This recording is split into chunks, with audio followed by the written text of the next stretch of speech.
এই যে জুলাই মাস, বলেন তো জুলাই শহীদদের জন্য আমরা দোয়া করি। জুলাই শহীদদের জন্য দোয়ার কথা তো বলেন, কিন্তু জুলাই আগস্টের বিপ্লবের মানকে আমরা রক্ষা করেছি? কখনো করিনি।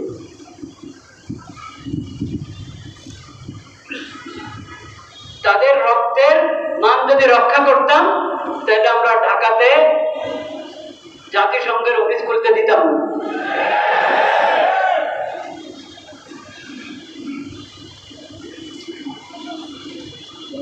এবং এই সমস্ত নাশকরির কারণে যে বিপ্লবের পরে কিছুটা শান্তি এসেছে দেশে, ওই বিপ্লব আল্লাহর একটা নিয়ামত ছিল। ওটার পদ্ধতিতে কারো কোনো ভুল ছিল সেটা ভিন্ন কথা, কিন্তু সার্বিকভাবে যে ফলাফলটা আমি বলছি, ওটা আল্লাহর একটা নিয়ামত ছিল যে একটা শান্ত হওয়ার একটা সুযোগ বের হয়েছে। কিন্তু সেই নিয়ামতের আমরা নাশকরি করেছি। এখন আবার দেশে বিশৃঙ্খলা দেখা দিচ্ছে কিনা? পাথর দিয়ে মারে। বিচার কবে হবে? বিচার কবে হবে?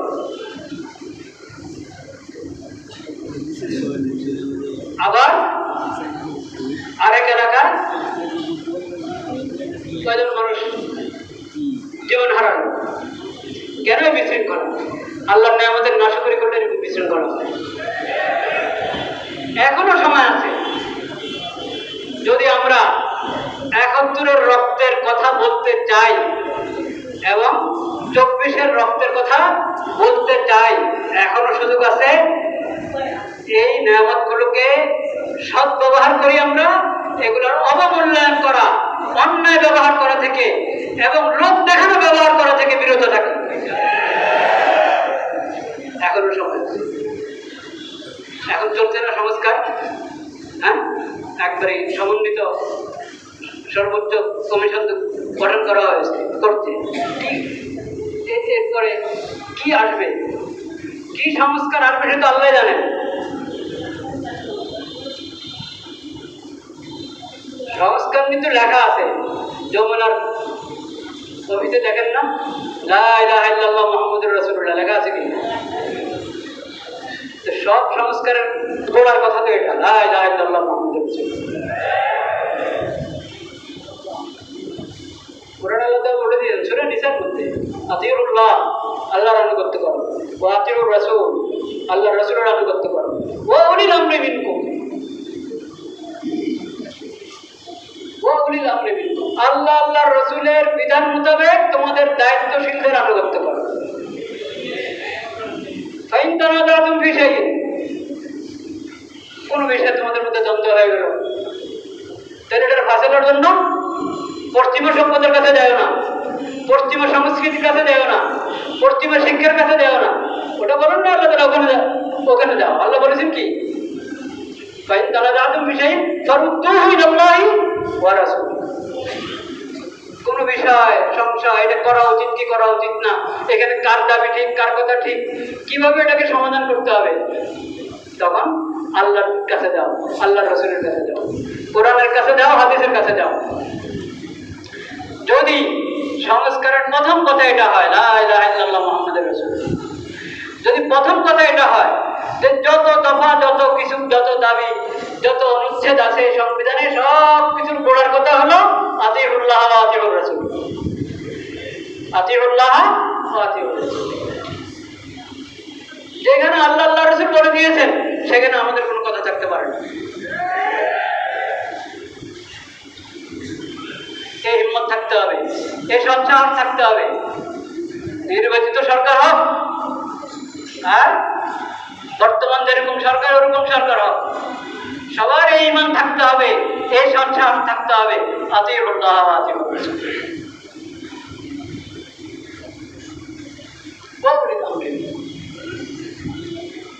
এই আদালত, এই আদালত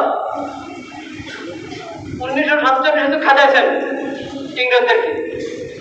কিন্তু আদালতের ভাষা কি? আমাদের আদালতের ভাষা কি? বাংলা না ইংরেজি? হ্যাঁ,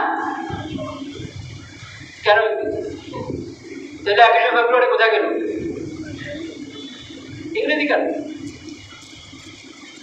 আর নিয়ম নীতি সব 47-এর আগে ইংরেজকে খেদানো হয়েছে, কিন্তু ইংরেজের নীতিকে খেদানো হয়। তাদেরকে তাড়ানো হয়েছে, তাদের নীতি তাড়ানো হয় নাই। শান্তি আসবে না এইভাবে। আদালতে এক একটা মামলা কত বছর ঝুলে, ঠিক না বেঠিক? কি কারণে? এটার নীতি পশ্চিমাদের নীতি হওয়ার কারণে। ইসলামের কাছে শিখেন মামলা কিভাবে পরিচালনা করতে হয়, লয়ারদের কি দায়িত্ব, বিচারকের কি দায়িত্ব, এবং সাক্ষীদের কি দায়িত্ব, দুই পক্ষের বাদী বিবাদীর কি দায়িত্ব, কিভাবে পেশ হবে, কিভাবে মীমাংসা হবে, ওটা কোরআন থেকে শিখেন, হাদিস থেকে শিখেন, নবীজির সিরত থেকে শিখেন। দেখবেন আদালতে কোনো মামলা ঝুলে থাকবে না। দেখবেন আদালতের মধ্যে এই যে অন্যায় ফায়সালা, হক একজনের, পায় আরেকজন, ঠিক না বেঠিক? কেন কেন হবে? কেন হবে?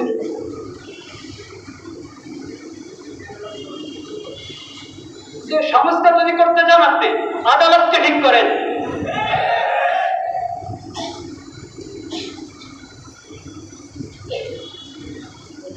খালি এড়িয়ে যাওয়া, পাশ কাটিয়ে যাওয়া, যাতে আপনার অপরাধীদের কোনো শাস্তি না হয়, আর যারা আপনার হক যার, সে হক না পায়।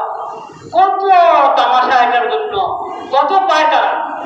সব হচ্ছে যেহেতু আদালতকে শরীয়তের অনুগামী বানানো হয়নি। আদালতকে ইসলামী শরীয়তের অনুগামী বানিয়ে দাও, তাইলে কোনো ফোন আসবে না। ফোন আসে কিনা? উপরের চাপ, ফোন, বিদেশি চাপ। আরে কেন এত চাপ? যেহেতু শরীয়তের চাপ তোমার গ্রহণ করা দরকার ছিল, শরীয়তের আনুগত্য গ্রহণ করা দরকার ছিল। শরীয়তের ওটা চাপ না, শরীয়তের নির্দেশনা। শরীয়তের নির্দেশনা গ্রহণ করো নাই, এজন্য চাপের মুখে অন্যায় ফাঁসেরা করতে হয় আদালতকে। যদি এই সরকার কোনো অবদান দেখে দিতে চায়, তাহলে সেটা হলো সংস্কার, মানে আদালতকে সংস্কার করা।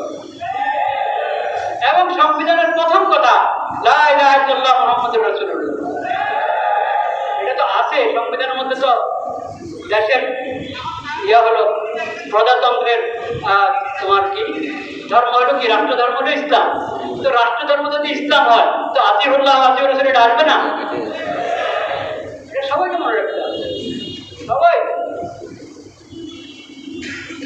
আল্লাহ রাব্বুল আলামিন আমাদেরকে হেফাজত করুন। ওয়া আখিরু দাওয়ানা